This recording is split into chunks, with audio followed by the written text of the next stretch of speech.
नमस्ते दोस्तों, स्वागत है आपका हमारे चैनल पर। आज हम बात करेंगे भारत की डाक व्यवस्था के इतिहास के बारे में। कैसे यह प्राचीन राजाओं के संदेश से शुरू होकर आज दुनिया का सबसे बड़ा पोस्टल नेटवर्क बन गया है।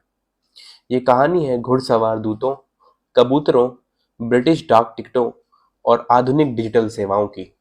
तो चलिए शुरू करते हैं भारत की डाक व्यवस्था का यह रोचक सफर।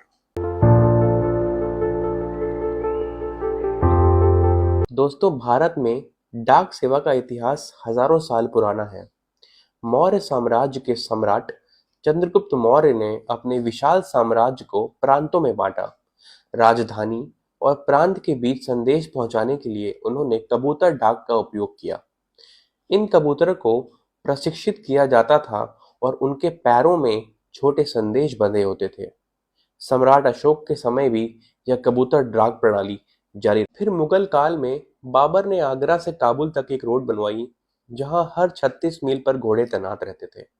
इसके अलावा अलाउद्दीन खिलजी ने 1296 के आसपास घुड़सवार और पैदल दूतों की व्यवस्था बनाई।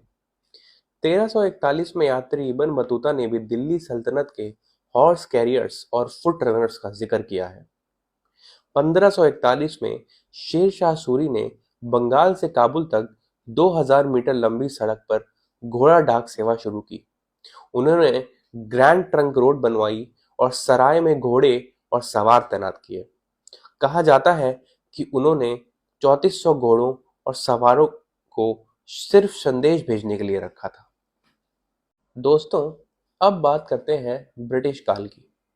18वीं सदी में ईस्ट इंडिया कंपनी ने भारत में अपनी डाक सेवा शुरू करी। 1727 में कंपनी ने पहली बार अपनी पोस्ट ऑफिस खोली और 1766 में रॉबर्ट क्लाइव ने नियमित डाक सेवा शुरू करी। दोस्तों, इसमें एक बड़ा बदलाव तब आया जब 1774 में वॉरेन हेस्टिंग्स ने डाक व्यवस्था जनता के लिए खोल दी और कलकत्ता जनरल पोस्ट ऑफिस की स्थापना की। उसके बाद 1786 में मद्रास जीपीओ और 1794 में बॉम्बे जीपीओ खोले गए। 1837 में एक पोस्ट ऑफिस एक्ट आया, जिसमें ईस्ट इंडिया कंपनी को पत्र ले जाने का विशेष अधिकार मिला। दोस्तों, लॉर्ड डलहौजी ने 1850 में पोस्ट ऑफिस की एक समीक्षा कराई। उन्होंने एक सुझाव दिया कि दूरी के हिसाब से नहीं, बल्कि वजन के हिसाब से आधार तय करें। भारत का पहला चिपकने वाला स्टैंप 1852 में आया, जिसका नाम था सिंडे डॉक यानी सिंध डाक। 1854 में भारत के लिए यूनिफॉर्म पोस्टेज दर लागू हुई और अखिल भारतीय टिकट जारी हुआ।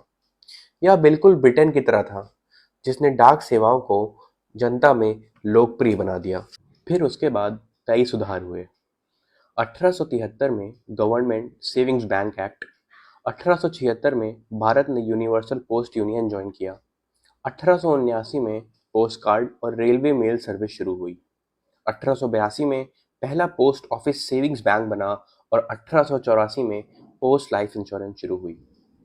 भारत में दुनिया की पहली एयरमेल उड़ान 18 फरवरी 1911 को भरी और 1947 में डोमिनियन सीरीज की टिकट जारी हुई, जिस पर अशोक स्तंभ, भारतीय झंडा और हवाई जहाज बने हुए थे।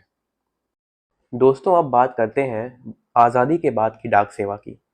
आज़ादी के बाद भारत सरकार ने डाक व्यवस्था को अपने हाथ में लिया। 1947 में 3 इंडिपेंडेंट पोस्टेड स्टैम्प्स जारी किए गए।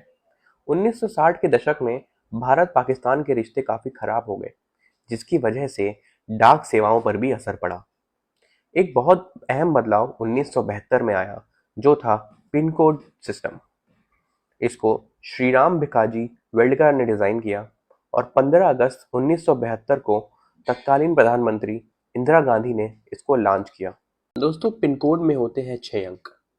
6 अंक में पहला अंक होता है रीजन, दूसरा अंक होता है स्टेट यानी सब रीजन और तीसरा अंक होता है डिस्ट्रिक्ट या सॉर्टिंग डिस्ट्रिक्ट और बाकी के 3 अंक होते हैं पोस्ट ऑफिस के लिए। 1986 में पहली बार स्पीड पोस्ट शुरू हुआ। 2003 में मेघदूत सॉफ्टवेयर आया और 2006 में ई पेमेंट सर्विस शुरू हुई। दोस्तों, अब बात करते हैं आधुनिक इंडिया के पोस्टल सर्विसेज के बारे में। 2008 में प्रोजेक्ट एरो को लॉन्च किया गया, जिसका मकसद पोस्ट ऑफिस को आधुनिक और बेहतर बनाना था। इसके तहत शहरी और ग्रामीण पोस्ट ऑफिस में आईटी सेवाएं, सुरक्षित मेल वितरण, मनी ऑर्डर और सेविंग्स योजनाओं को डिजिटल रूप से सुधारा गया। आज भारत में लगभग 1.5 लाख पोस्ट ऑफिस है, जो दुनिया का सबसे बड़ा पोस्टल नेटवर्क है। इंडिया पोस्ट सिर्फ चिट्ठियां नहीं पहुंचाता, ये बैंकिंग, इंश्योरेंस, बिल पेमेंट और गवर्नमेंट बेनिफिट्स भी देता है। मनरेगा की मजदूरी और वृद्धावस्था पेंशन आदि भी पोस्ट ऑफिस के जरिए ही की जाती हैं। तो दोस्तों, ये थी भारत की डाक व्यवस्था की कहानी। कबूतर से लेकर स्पीड पोस्ट और डिजिटल पेमेंट तक का सफर। अगर आपने आज कुछ नया सीखा हो, तो आप इस चैनल को सब्सक्राइब करें और कमेंट में हमें ज़रूर बताइए अपने गांव या शहर का सबसे पुराना पोस्ट ऑफिस। धन्यवाद।